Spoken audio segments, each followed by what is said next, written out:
Hi, I'm Reid, editor of the EdisonReport, and I'm here with Kraig Kasler, CEO of Cooper Lighting Solutions at Light Fair 2022 in Las Vegas. Kraig, welcome. Thank you, Randy. Fist bump. It's good to see you. It's great to see you, and thank you for joining me.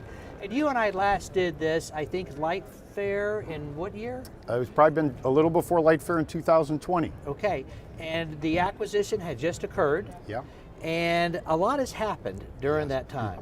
Give our audience an update on how the two companies are working together or Sure. not working together. Yes. No, I'm really glad you asked, Randy. The acquisition happened in March of 2020, and a lot of speculation of what would happen in terms of how the businesses would come together. And listen, we've done everything we said we were going to do. The businesses continue to remain separate, from agent, sales, marketing, branding, plants, R&D, customer service. Our distribution centers, that piece all remains separate and will continue to remain separate. And our integration is over. I'd say if there is any advantage to COVID for us is sort of 2 years being shut down in the office. Regardless of what anyone will tell you, it's a lot of work when two big companies come together, and to have all that sort of back office stuff in terms of transitioning IT systems and financial reporting and HR and benefits, that all takes a lot of work. And we got ours all done while we were sort of locked up at home, and all that's behind us. And so the integration's over. We're thrilled to be part of Signify. We're leveraging sort of the R&D building blocks between the two businesses. We're investing in supply chain and our front end systems, and see nothing but sort of blue sky ahead in terms of what the two businesses can do together. It's interesting, and you and I have gotten to know each other over the years, and I'm a nice guy. Yep.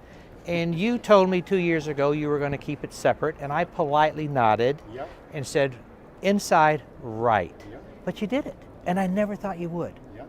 Okay?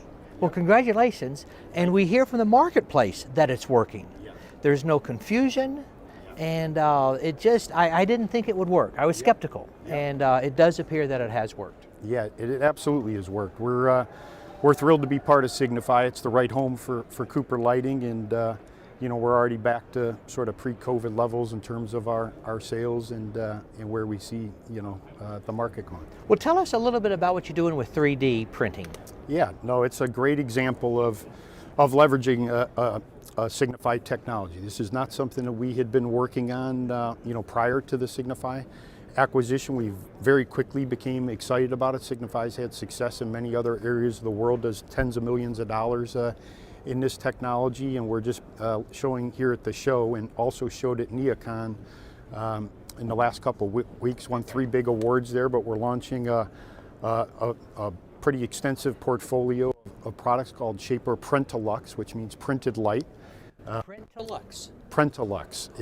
It's called Printed Light. That's what it stands for, and it is a huge sort of lighting design opportunity for people. They can design their own fixtures, their own textures, their own colors, their own logos, their own shapes, and literally within a couple of weeks we can turn around and deliver those to the market. I'd like to dive a little deeper because I want to truly understand it. Yeah. So, of course, you work with top lighting designers all over the country, and of course they love the Shaper line.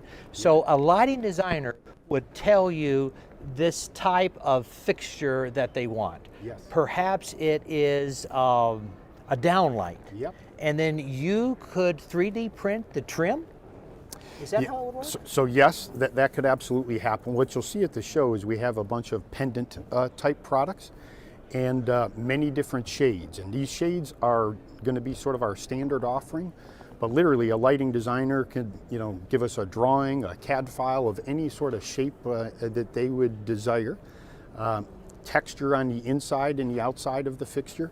Logos, embedded into the fixture, and we can 3D print those and turn those around. And of course, the 3D printed parts can also be recycled and reused.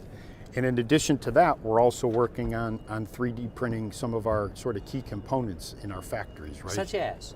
So think of the global supply chain problems, right? How hard it is to get parts these days. And so sort of low volume, high mix parts being able to 3D print those, you know, to be able to improve on our But again, service what and lead kind of times. parts are you speaking about that you're doing 3D? Brackets, you know, Okay, sure. inside of, Okay. of fixtures, and today, you know, we're developing more technology in that area so that we can do sort of heavier weights and more substantial type of products. But you'll see in our booth if you stop by, Randy, many of the You have products today. manufacturing capabilities between you and Signify really all over the world. But where is the 3D stuff done? Is it Colorado?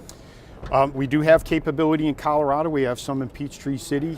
We also have some on the East Coast, and so we have that capability really, to your point, all over the world and in multiple places here in the U.S. Okay. Well, what are some other products that you're showing here at Light Fair? Yeah, so we have a wide variety. I suspect well over 100 products that we're showing, you know, here at the show. And we still have a pretty substantial, you know, booth here, as you'll see. But a bunch of different areas. So this whole idea of sustainability, not just 3D printing, but in many areas of our business is become a big focus of the company. With labor shortages going on around the world, a lot of focus on sort of contractor-friendly type of products. Our Halo Quick Links products would be a low voltage downlighting system where sort of one low voltage power supply could supply up to 13 different fixtures using the same power supply and not requiring, you know, electrical contractors to wire all 13 of those fixtures. About 85% energy savings, and you'll see that in a lot of our different products, trying to have contractor features that make it quicker to install, a lot of intellectual property around to protect the innovations we've had in that space, and then tons and tons more in terms of the whole lighting and control space.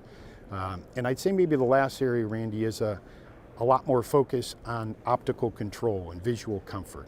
We find not everybody in the world wants to have a bright, glary flat panel staring them in the face, and so Thank goodness. whether those Thank goodness we're moving in that direction. that's right. And so whether you'll see our indoor products or our outdoor products, a lot of focus on sort of visual comfort and the return of optical control. How do you see the lighting economy right now? And we're in June of 2022.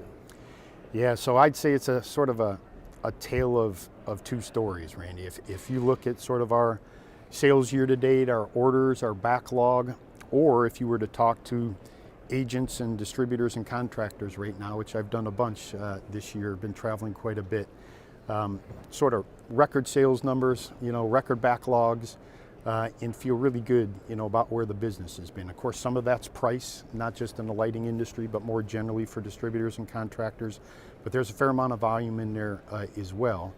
And then you leave work and you go home and you watch the news and you listen to the geopolitical sort of what's going on around the world. And you listen to the sort of forecast going forward from economists, and I think there's no question the market's going to slow. I think the question is how much and how quickly.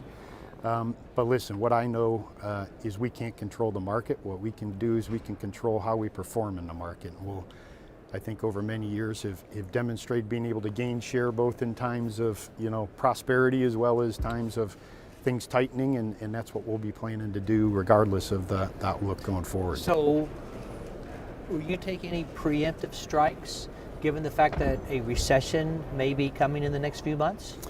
Well, listen, we are certainly adjusting our supply chain, you know, to the reality that things could be slowing down, right? And there's sort of many aspects to that. Of course, you have very long lead times and have to place orders very far out into the future, and so being careful about where you place those bets and you know, things that are in short supply and will be in short supply for some period of time, like electronics, are probably not the place you'll dial back first, but things that are more under your control, I think are areas you'll be more conservative. Okay, closing comments?